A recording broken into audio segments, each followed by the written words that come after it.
का स्वरूप विस्तार 22 परिचयों का स्वरूप विस्तार से समझा। अब यह स्पष्ट करते हैं कि कौन से गुणस्थान में कितने और कौन कौन से परिचय होते हैं। तत्संबंधी सूत्र इस प्रकार है। सूक्ष्म सांपराय छद्मस्त वीतराग योश्चतुर्दश एकादश जिने बादर सांपराय सर्वे। बादर सांपराय सर्वे। सूक्ष्म सांपराय नामक 10वें गुणस्थान में और छद्मस्त वीतराग दशा में अर्थात 11वें और 12वें गुणस्थान में 14 परिचय होते हैं या 14 परिचय होना संभव है। जिनेंद्र भगवान के अर्थात 13वें गुणस्थान में 11 परिचय होते हैं या 11 परिचय होना संभव है।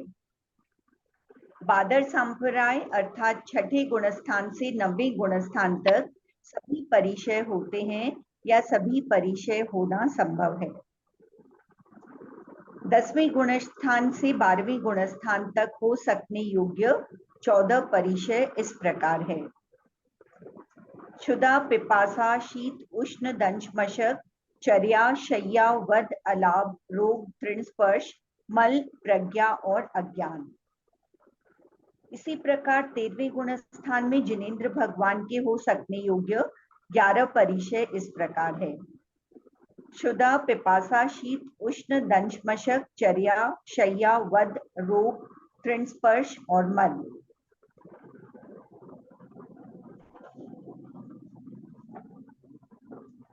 थोड़ा सा क्लियर कर दीजिए सर, थोड़ा मैं देख रहा हूँ ये मेरे को थोड़ा सा 13वें गुणस्थान में कैसे आ रहा है। आप पढ़िए, मैं बताता हूँ। यस, 13वें गुणस्थान में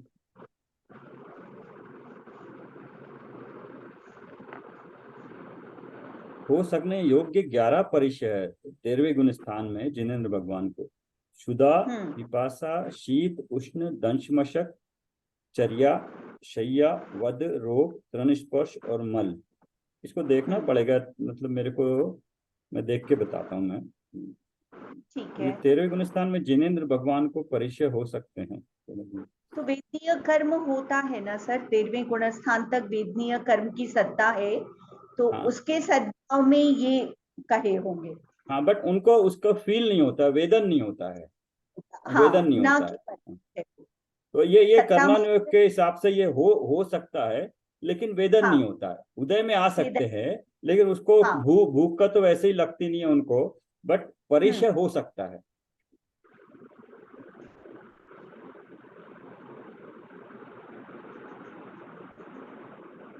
तो बाकी तो 10वें से 12वें गुणस्थान तक तो ठीक है, 14 अज्ञान दिए हैं हो सकने योग्य। क्षुधा, पिपासा, शीत, उष्ण, दंशमशक, चर्या, शय्या, वध, अलाभ, 10 रोग, तृण स्पर्श, मल, प्रज्ञा और अज्ञान। अब ये देखना पड़ेगा कि इसमें कौन कौन से नहीं होते हैं। हाँ। एक लिस्ट अगर देखेंगे तो एक टेबल बनाने से पता लग जाएगा। मूल शास्त्र है क्या आपके पास में? मोक्ष शास्त्र?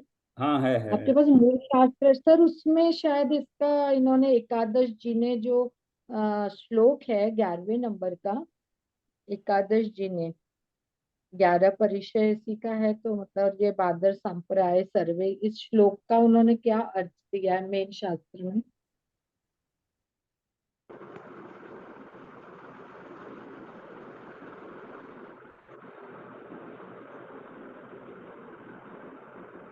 सुमन जी, हम जब तक श्लोक आगे के सूत्र पढ़ लेते हैं। हाँ सर ठीक है। किस कर्म के सद्भाव में कौन सा परिचय, कौन से गुणस्थान में कौन कौन से परिचय हो सकते हैं, यह स्पष्ट हो जाने के बाद अब यह स्पष्ट करते हैं कि किस कर्म के उदय से कौन सा परिचय होता है। ज्ञानावर्णी प्रज्ञा ज्ञानी, दर्शन मोहांतरायोर दर्शना लाभी, चारित्र नागन्य रति स्त्री निष्ठा क्रोश याचना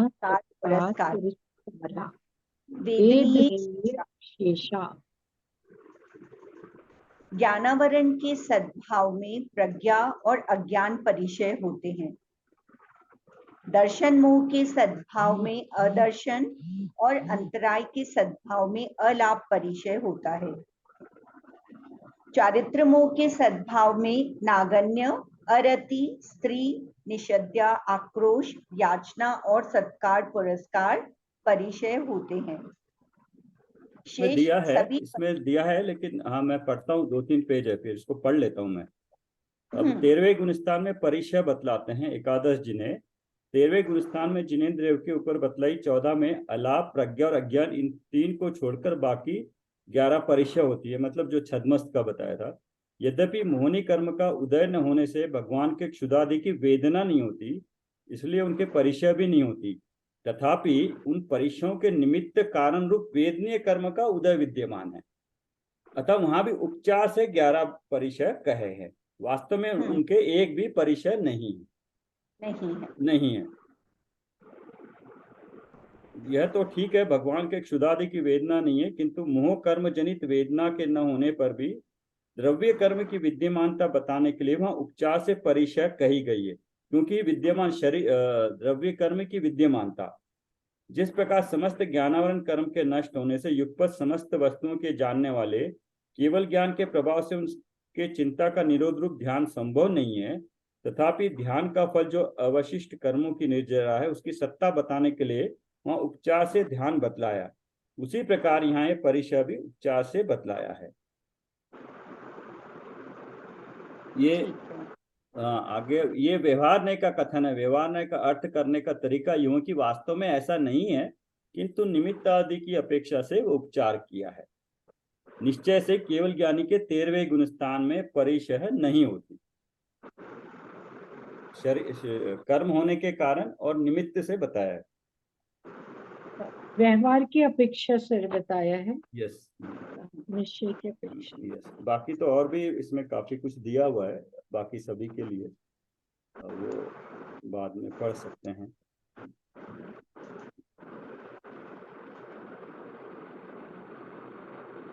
जैसे अभी ये 12वें सूत्र में कभी पढ़ देता हूँ मैं। बाधा सांप्राय सर्वे, बाधा सांप्राय अर्थात स्थूल कषाय वाले जीवों के सर्व परिचय होती है। 6वें से 9वें गुणस्थान को बाधा सांप्राय कहते हैं। इन गुणस्थानों में परिचय के कारण भूत सभी कर्मों का उदय है, किंतु जीव जितने अंश में उनमें युक्त नहीं होता उतने अंश में परिचय जय करता है। सामायिक छेदोपस्थापना और पर्याय विशुद्धि, इन 3 संयमों में से किसी एक में समस्त परिचय संभव है। इस तरह यह वर्णन किया कि किन गुणस्थान में कितनी परिचय होती है। यस,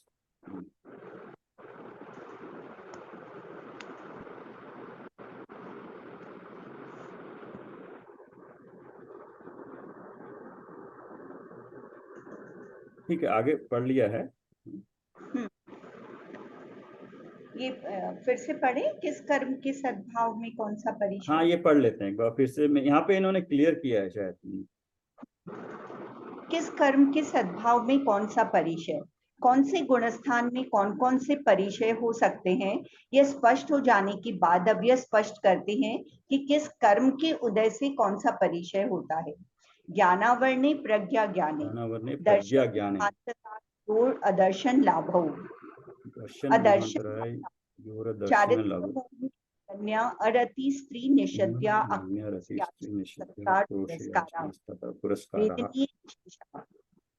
ज्ञानावरण के सद्भाव में प्रज्ञा और अज्ञान परिचय होते हैं। दर्शन मोह के सद्भाव में अदर्शन, अंतराय के सद्भाव में अलाभ परिचय होता है। चारित्र मोह के सद्भाव में नागन्य, अरति स्त्री निषद्या आक्रोश, याचना और सत्कार पुरस्कार परिचय होते हैं। शेष सभी परिचय वेदनीय कर्म के सद्भाव में होते हैं। यहाँ एक प्रश्न संभव है कि ज्ञानावरण के सद्भाव में अज्ञान परिचय होने की बात तो ठीक, पर ज्ञानावरण के सद्भाव में प्रज्ञा परिचय कैसे हो सकता है? क्योंकि प्रज्ञा तो ज्ञानावरण के क्षयोपशम रूप भाव का नाम है, क्षयोपशम रूप भाव के सद्भाव का नाम है।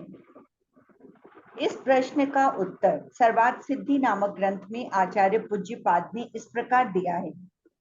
क्षयोपशमी की प्रज्ञा अन्य ज्ञानावरण के होने पर मद को उत्पन्न करती है। समस्त ज्ञानावरण के क्षय होने पर मद नहीं होता, इसलिए ज्ञानावरण के होने पर प्रज्ञा परिचय होता है, यह कथन बन जाता है।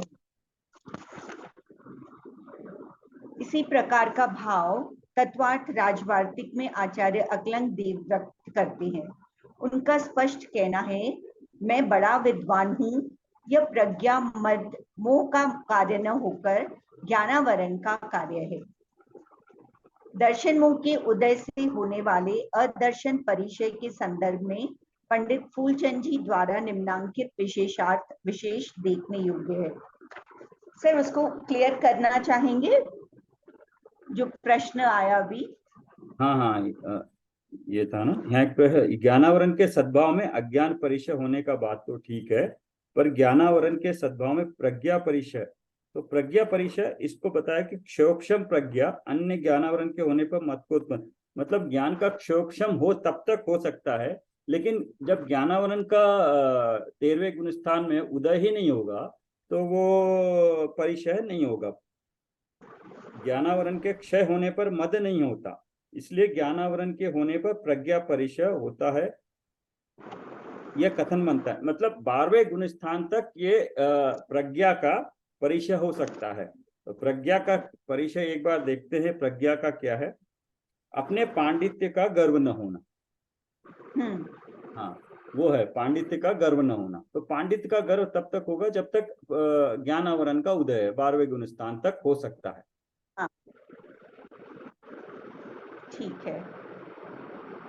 दर्शन मोह के उदय से होने वाले अदर्शन परिचय के संदर्भ में पंडित फूलचंद जी द्वारा निम्नांकित विशेषार्थ विशेष देखने योग्य है।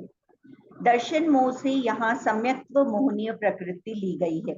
इसका उदय रहते हुए चल मल और अगाढ़ दोष उत्पन्न होते हैं। सम्यक्त्व के रहते हुए भी आप्त आगम और पदार्थों के विषय में नाना विकल्प होना चल दोष है। जिस प्रकार जल के स्वस्थ होते हुए भी उसमें वायु के निमित्त से तरंग माला उठा करती है, उसी प्रकार सम्यक दृष्टि पुरुष यद्यपि अपने स्वरूप में स्थित रहता है, तथापि सम्यक्त्व मोहनीय के उदय से आप्त आगम और पदार्थों के विषय में उसकी बुद्धि चलायमान होती रहती है, यही चल दोष है। यहाँ सम्यक मोहनीय मतलब ये शाप्समिक सम्यक से है। उसमें चल मड़ अगाढ़ दोष बोलते हैं, तो वो क्या है वो बता रहे हैं। मल का अर्थ मैल है। शंकादि दोषों के निमित्त से सम्यक दर्शन का मलिन होना मल दोष है। यह भी सम्यक्त्व मोहनीय के उदय में होता है। तथा अगाढ़ का अर्थ स्थिर न रहना है। सम्यक दृष्टि जीव लौकिक प्रयोजन वश कदाचित तत्व से चलायमान होने लगता है। उदाहरणार्थ अन्य का कर्ता नहीं होता, यह सिद्धांत है और सम्यक दृष्टि इसे भली प्रकार जानता है, पर रागवश वह इस सिद्धांत पर स्थिर नहीं रह पाता। कदाचित वह पारमार्थिक कार्य को भी लौकिक प्रयोजन का प्रयोजक मान बैठता है। इस प्रकार सम्यक्त्व मोहनीय के उदय से 3 दोष होते हैं। ये तीनों एक हैं, फिर भी भिन्न भिन्न अभिप्राय की दृष्टि से यहाँ इन्हें पृथक पृथक रूप से परिगणित किया है। शाप्समिक सम्यक में सम्यक दर्शन तो नहीं छूटता है, सम्यक दर्शन रहता है, लेकिन कहीं पे एक दो जगह बताया था विद्वानों ने कि कुछ तरह से होता है, जैसे वो कहते हैं कि उनको कि अच्छा भगवान तो सारे जानते हैं, लेकिन मेरी भक्ति ज्यादा शांतिनाथ भगवान में है। सभी को भगवान मानते, अनंत मानते हैं, लेकिन किसी को किसी में थोड़ी सी ज्यादा भक्ति होती है। शांतिनाथ भगवान को वो पूछता है, या इस तरह से कोई एक पर्टिकुलर भगवान को लेके उसकी भक्ति ज्यादा होती है। तो इस तरह के भाव को भी शाप्समिक के कारण ही होता है, सम्यक के कारण ही होता है। अदरवाइज सम्यक तो उसका रहता है।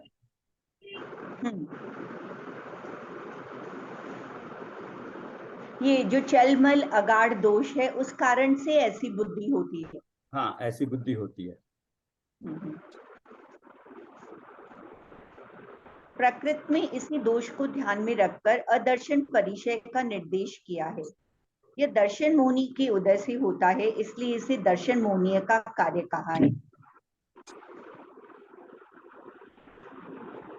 यहाँ एक महत्वपूर्ण प्रश्न संभव है कि जब असाता वेदनीय कर्म के उदय से होने वाला क्षुधा परिचय केवली भगवान के होता है, तो फिर क्षुधा के निवारणार्थ उनके कवलाहार भी होना चाहिए। उक्त प्रश्न का समाधान करते हुए सिद्धांत आचार्य पंडित फूलचंद जी विशेषार्थ में लिखते हैं, जिन भगवान के असाता वेदनीय का उदय होता है और यह क्षुधा आदि वेदना का कारण है, इसलिए यहाँ जिन भगवान के दृष्टि से क्षुधादि 11 परिचय कहे जाते हैं। पर क्या सचमुच में जिन भगवान के क्षुधादि 11 परिचय होते हैं, यह एक प्रश्न है जिसका समाधान टीका में 2 प्रकार से किया है। पहले तो जिन भगवान के क्षुधादि परिचयों के होने के कारण सद्भाव की अपेक्षा उनके उपचार से अस्तित्व का निर्देश किया है, पर कार्य रूप में क्षुधादि 11 परिचय जिन भगवान के नहीं होते, इसलिए इस दृष्टि से न संति इस वाक्य शेष की योजना कर वहां उनका निषेध किया है। ये अभी जो हमने पढ़ा था वही यहाँ पे क्लियर कर रहे हैं। उनको निमित्त की अपेक्षा से कहा है।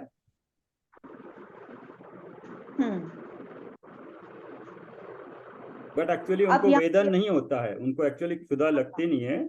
जिन भगवान के नहीं होते, क्षुधा आदि 11 परिचय जिन भगवान के नहीं होते हैं। जिन मतलब यहाँ जिनेंद्र भगवान, जिनेंद्र भगवान के। अब यहाँ यह देखना है कि जिन भगवान के क्षुधादि 11 परिचय नहीं होते, यह कैसे समझा जाए। वे इस काल में पाए तो जाते नहीं, इसलिए प्रत्यक्ष देखकर तो ये जाना नहीं जा सकता। एकमात्र आगम को पुष्ट करने वाली युक्तियां ही शेष रहती हैं, जिनके अवलंबन से यह बात समझी जा सकती है। अतः यहाँ उन्हीं का निर्देश करते हैं। पहला, केवली जिनके शरीर में निगोद और त्रस जीव नहीं रहते, उनका क्षीण मोह गुणस्थान में अभाव होकर वे परम औदारिक शरीर के धारी होते हैं। अतः भूख, प्यास और रोगादिक का कारण नहीं रहने से उन्हें भूख, प्यास और रोगादिक की बाधा नहीं होती। आगे कोई और पढ़ेगा? आगे कोई और पढ़ लीजिए। मैं पढ़ूं? हाँ पढ़िए इंद्र जी। जय जिनेंद्र कौन सी बुक पढ़ रहे हैं? मैंने जय आज जिनेंद्र। 6-7 दिन में ज्वाइन करा। हाँ ये है हमारी तत्वार्थ मणि प्रदीप उत्तरार्ध, सेकंड बुक जो है 364। अच्छा, हाँ वो मेरे पास नहीं है अभी। अच्छा सेकंड बुक नहीं है? ये है भैया, अभी नहीं है मेरे पास। यहाँ से देवों के शरीर हाँ। से स्टार्ट करूं क्या? हाँ हाँ यस। देवों के शरीर में इन जीवों के न होने से जो विशेषता होती है, उससे अनंत गुणी विशेषता इनके शरीर में उत्पन्न हो जाती है। दूसरा, श्रेणी आरोहण करने पर प्रस्तुत प्रकृतियों का अनुभाग उत्तरोत्तर अनंत गुना बढ़ता जाता है और अप्रस्तुत प्रकृतियों का अनुभाग प्रति समय अनंत गुना हीन होता जाता है। इसीलिए 13वें गुण स्थान में होने वाला असत्ता प्रकृति का उदय इतना बलवान नहीं होता, जिससे उसे शुद्ध आदि कार्यों का सूचक माना जा सके। तीसरा, असत्ता की उदीर्णा 6ठे गुण स्थान तक ही होती है, आगे नहीं होती। इसीलिए उदीर्णा के अभाव में वेदनीय कर्म शुद्धादि रूप कार्य का वेदन कराने में असमर्थ है।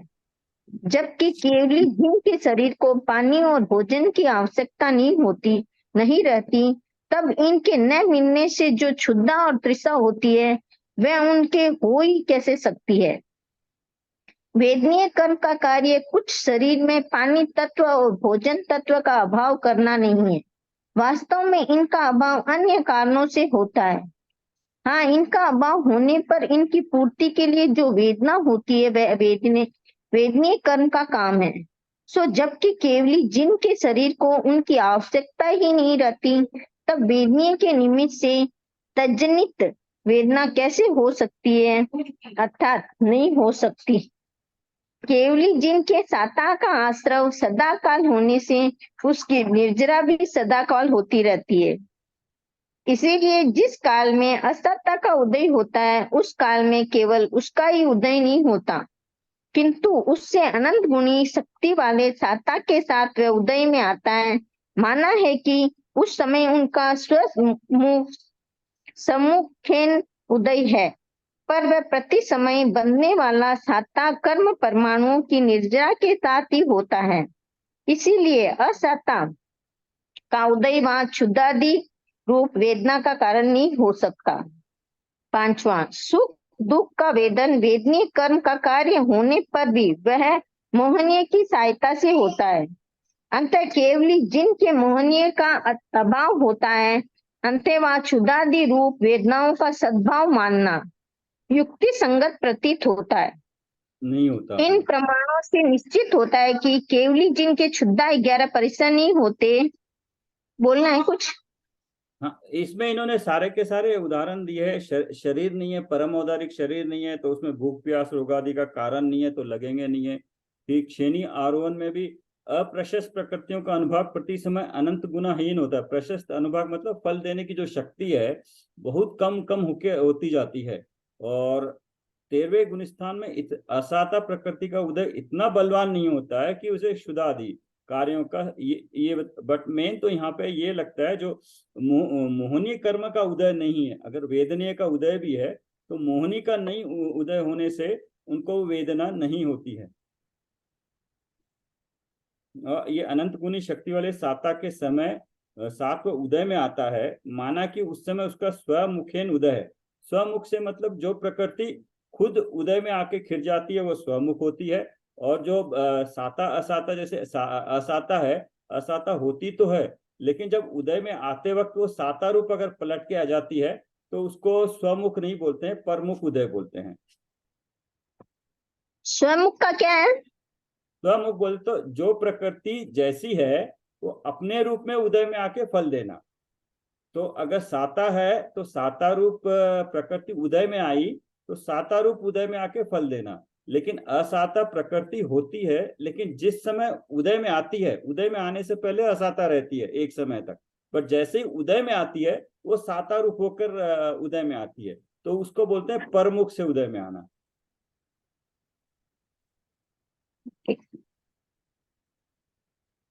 ये लास्ट पॉइंट मेरे को इंपॉर्टेंट लगा। सुख दुख का वेदन वेदनीय कर्म का कार्य होने पर भी वो मोहनीय की सहायता से ये होता है, और मोहनीय कर्म उनको अभाव होता है, इसलिए क्षुधादि वेदनाओं का सद्भाव मानना युक्ति संगत प्रतीत नहीं होता। तो ये सारे के सारे पांचों पॉइंट के युक्ति पूर्वक उन्होंने बता दिया है कि क्यों नहीं होता है। हाँ, आगे पढ़िए। ओके। प्रश्न है, यदि केवली भगवान के क्षुधादि 11 परिसर नहीं होते तो सूत्र में ऐसा क्यों कहा है कि जिनेंद्र भगवान के 11 परिसर होते हैं? उत्तर, उक्त कथन उपचरित कथन है जो असाता वेदनीय के उदय के कारण व्यवहार नहीं से किया गया है। असाता वेदनीय के तीव्रोदय के बिना न तो 11 परिसर होते हैं न कवलाहारी होता है। 13वें गुण स्थान में असता वेदनीय का अत्यंत मंद उदय है, इसीलिए 13वें गुण स्थान में क्षुधादि परिसर नहीं होते। एक साथ कितने परिसर, किस कर्म के सद्भाव में कौन से परिसर होते हैं, ये स्पष्ट हो जाने के बाद अब ये समझाते हैं कि एक जीव के एक साथ कितने परिसर हो सकते हैं। एकोदयो भाज्या युगपदेक मने कोण विंशते। हाँ, एक आत्मा के एक साथ 1 से लेकर 19 तक परिसर हो सकते हैं। शीत और उष्ण में कोई एक और चर्या, सैया और निषदा, इन 3 में से कोई एक, इस तरह 3 परिसर कम हो जाते हैं। प्रश्न, प्रज्ञा और अज्ञान में से भी तो कोई एक ही परिसर होगा, क्योंकि जिसके प्रज्ञा होगी उसके अज्ञान का होना संभव नहीं। उत्तर, श्रुत ज्ञान की अपेक्षा प्रज्ञा का निष्प्रकर्ष होने पर भी अवधि ज्ञान आदि की अपेक्षा अज्ञान हो सकता है। अंतर दोनों के एक साथ होने में कोई विरोध नहीं है। पढ़ूं? हाँ, और कोई पढ़ना चाहेगा?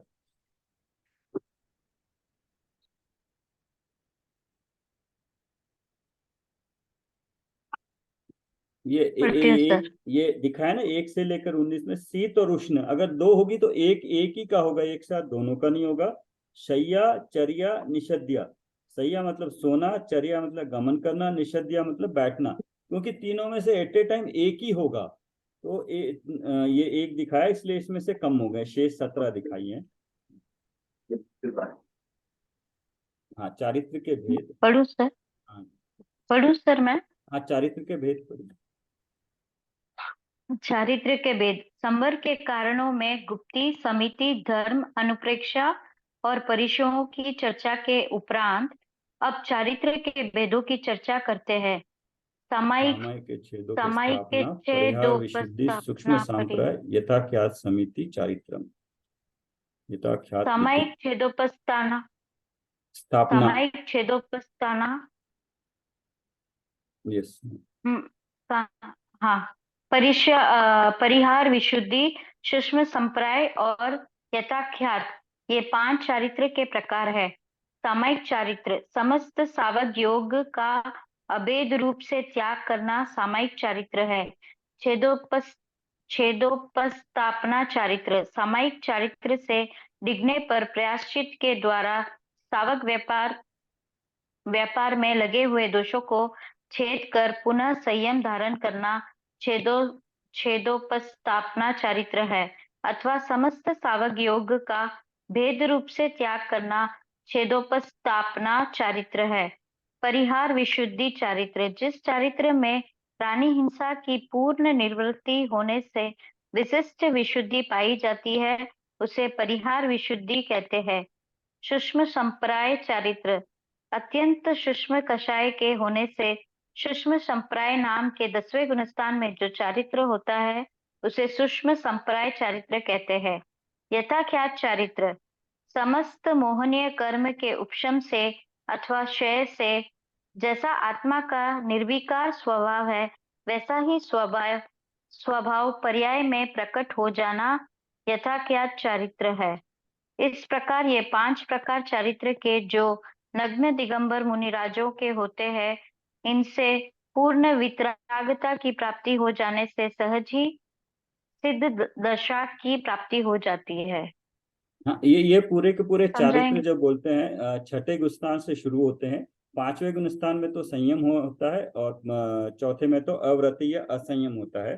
तो ये सारे के सारे जो चारित्र है छठे गुणस्थान से लेके 14 गुणस्थान तक किस गुणस्थान में कहाँ कहाँ किस तरह से वृद्धि होती है वो इसमें बताया है। ये अगर हम टेबल वाली बुक में देखेंगे पेज नंबर 195, इसमें देखिए टेबल में दिया है, नाम है सामायिक स्वरूप, जो 6 से 9 होता है। सामायिक, समस्त सावध्य, हिंसा सहित योग का एक साथ त्याग, 6 से 9वें गुणस्थान तक हो सकता है सामायिक। छेदोपस्थापना, ये दोषों को दूर कर पुनः व्रतों का ग्रहण करना, समस्त सावध्य योग का भेद रूप से त्यागना। मतलब अगर छूट जाता है तो उसको फिर से अगर चारित्र में छेद हो गया तो फिर से उसकी स्थापना करना है, तो उसको छेदोपस्थापना बोलते हैं। 6 से 9 तक हो सकता है। और परिहार विशुद्धि, प्राणी हिंसा से पूर्ण निवृत्ति से प्राप्त विशुद्धि, 6 से 7वें गुणस्थान में बताया। और सूक्ष्म सांप्रदाय तो 10वें गुणस्थान में होता है। और यथाख्यात चारित्र, मोहनी के संपूर्ण क्षय अथवा उपशम से आत्मा का जैसा स्वभाव है वैसा होना। ये पूरे के पूरे चारित्र गुण की कषायों की जो समाप्त होती हैं उनकी अपेक्षा से है, ना कि दर्शन मोहनी कर्म की अपेक्षा है। ये चारित्र मोहनीय कर्म में जो दूसरा है, क्योंकि सम्यक तो ये दर्शन मोहनी में तो औपशमिक, क्षायिक, क्षयोपशमिक है, वो उनकी अपेक्षा से दर्शन मोहनी की। लेकिन जो चारित्र मोहनी की अपेक्षा से गुण स्थानों में किस तरह का चारित्र होता है वो उसकी अपेक्षा से है। 6 से 7वें, 6 से 9वें और 6 से 9वें। और 10वें में तो सूक्ष्म सांप्रदाय एक होता ही है। 11वें में उपशम चारित्र होता है। 11वें में उपशम चारित्र होता है, जब उपशम श्रेणी चढ़ते हैं। और 12 में 12, 13, 14 क्षपक श्रेणी में होता है। वो उसको 11 के बाद यथाख्यात चारित्र होता है। उससे पहले ये जो 6 से 7, 6 से 8, 6 से 9, ये 6 से 9 में 3 तरह के हो सकते हैं ये।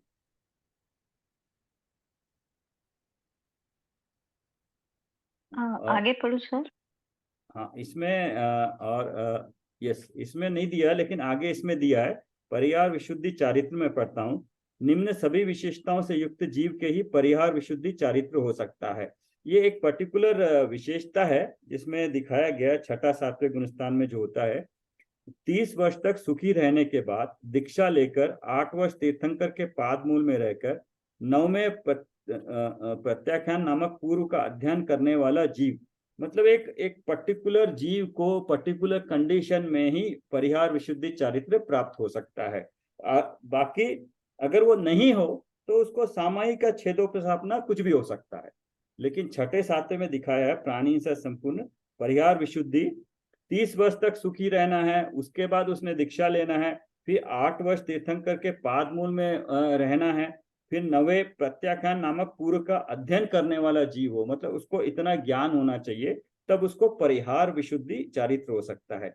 इस चारित्र के धारक जीव नियम से 2 कोस प्रतिदिन विहार करते हैं, परंतु 3 संध्या काल में विहार नहीं करते हैं, वर्षा काल में विहार का निषेध नहीं है। और सामायिकों में अंतर, सामायिक शिक्षा व्रत गुणस्थान दूसरी प्रतिमा पंचम गुणस्थान, और स्वरूप अभ्यास रूप सामायिक प्रतिमा तीसरी प्रतिमा पंचम गुणस्थान व्रत रूप, और सामायिक आवश्यक छठा सातवां गुणस्थान नियम रूप।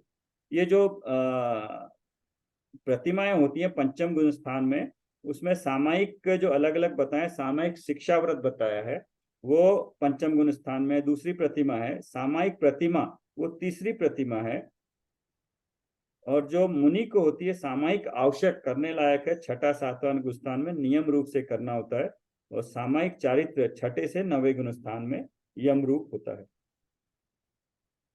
आज यहाँ टाइम भी हो रहा है, या कंटिन्यू करेंगे? सर 2 मिनट बचे मीटिंग खत्म होने में। हाँ हाँ मैं स्टार्ट कर दूंगी सर, मैं 9:15 लीव करूंगी। ठीक। हाँ तब आगे फिर शुरू करेंगे। चारित्र यहाँ समाप्त आज होता है। आज करना है या इसी पे, मतलब रेखा चित्र वाली में से भी पढ़ना है सारा? रेखा सब चित्र लोग में से बताएं। रेखा चित्र में मैंने पढ़ दिया, उतना ही है, इसके अलावा और थोड़ा कुछ सा नहीं है। पढ़ लीजिए। हाँ, परिचय में सिर्फ नाम दिए हैं, उसके बाद ये कौन सा परिचय संभव है ये भी पढ़ लिया है हमने। उसके बाद सीधा एक कर्म के उदय से कौन कौन से हैं, और ये चारित्र के बारे में है। इसके अलावा इसमें कोई और ज्यादा एक्सप्लेनेशन नहीं है। एक्सप्लेनेशन जिसको भी पढ़ना है, मोक्ष शास्त्र जो ओरिजिनल तत्वार्थ सूत्र है उसमें बहुत सारा डिटेल में दिया है, तो सामान्य लैंग्वेज में, तो अच्छा पढ़ने से समझ में आता है। सर आज इतना पढ़ लेते हैं, तप क्या है, तप के भेद क्या है, फिर उसके भेद हम कल पढ़ेंगे, बहिरंग अंतरंग, क्योंकि वो ठीक काफी है। बड़ा है आगे।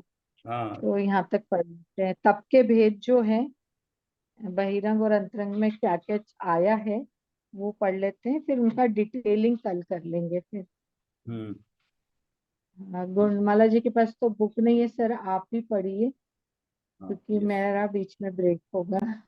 नहीं, हो ही गया टाइम, अभी होने वाला है। ठीक है। चारित्र की, रीस्टार्ट कर दूं क्या, हाँ तो कर ले फिर से, डिसकंटिन्यू नहीं हो? 9:15 तक। हाँ मैं हाँ, हाँ इसको कर। सर रिस्टार्ट कर देती हूँ, सब लोग ठीक है, लीव हो जाइए, है ना? 9:15 तक कर लेते हैं।